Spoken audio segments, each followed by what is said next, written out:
பாகிஸ்தானுடன் கிரிக்கெட் விளையாடும் நாடுகளுடன் விளையாடுவதை நாங்கள் நிறுத்துவோம். ஐசிசி தலைவர் ஜெய்ஷா. பயங்கரவாதம் உச்சகட்டத்தில் உள்ள பாகிஸ்தானுடன் எந்த நாடும் கிரிக்கெட் விளையாடுவதை நாம் சிபாரிசு செய்ய மாட்டோம். அதற்காக எந்த நாட்டுக்கும் நாம் பரிந்துரை வழங்க மாட்டோம். அங்கு சென்று ஏதாவது அசம்பாவிதம் நடந்துவிட்டால் அதனை ஐசிசி பொறுப்பேற்க மாட்டாது. அதன்பின் எங்களுக்கு அப்பிரச்சனைகளை எடுத்து வரவும் வேண்டாம். பாகிஸ்தானுடனான அடுத்து எல்லா போட்டிகளையும் நாம் ரத்து செய்கிறோம். எங்களுக்கு பணத்தை விட எங்களின் பிளேயர்ஸின் உயிர்களே முக்கியம். பாகிஸ்தானுடன் போட்டிகளை ரத்து செய்த ஆப்கானிஸ்தான் அணியை நாம் பாராட்டுகின்றோம். அத்துடன் ஏனைய நாடுகளும் பாகிஸ்தானுடன் கிரிக்கெட் சுற்றுப்பயணத்தில் ஈடுபட வேண்டாம் என கேட்டுக் கொள்கின்றோம். அவ்வாறு செல்லும் நாடுகளுடன் நாமும் கிரிக்கெட் விளையாடுவதை நிறுத்துவோம். இவ்வாறு ஐசிசி தலைவர் ஜெய்ஷா தெரிவித்துள்ளார்.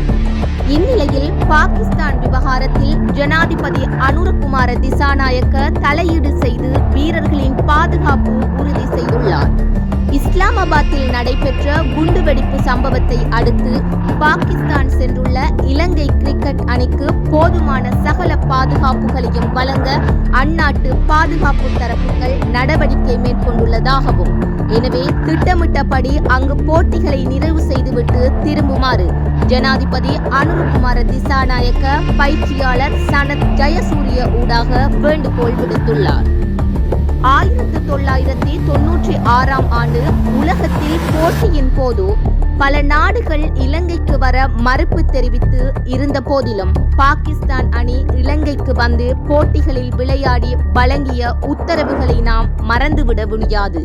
எனவே அந்த நன்றி கடனுக்காக அங்கிருந்து போட்டிகளை நிறைவு செய்துவிட்டு வருமாறு ஜனாதிபதி மாத்திரமன்றி இலங்கை கிரிக்கெட் சபை உட்பட பல தரப்புகளும் அணியிடம் வேண்டுகோள் விடுத்துள்ளன என கிரிக்கெட் தரப்பு செய்திகள் உறுதிப்படுத்தியுள்ளன. இவ்வாறான நிலையை ஐசிசி தலைவர் ஜெய்ஷாவின் கருத்துக்களும் வதந்திகளுக்கு முற்றுப்புள்ளி வைக்கும் முகமாக பாகிஸ்தான் கிரிக்கெட் வாரியமும் பாகிஸ்தான் அரசும் அரச மரியாதையுடன் இலங்கை அணி வீரர்களை அழைத்து வந்து பாதுகாப்பு வழங்கியது சிலருக்கு வயிற்றுப்போக்கை உருவாக்கியுள்ளது.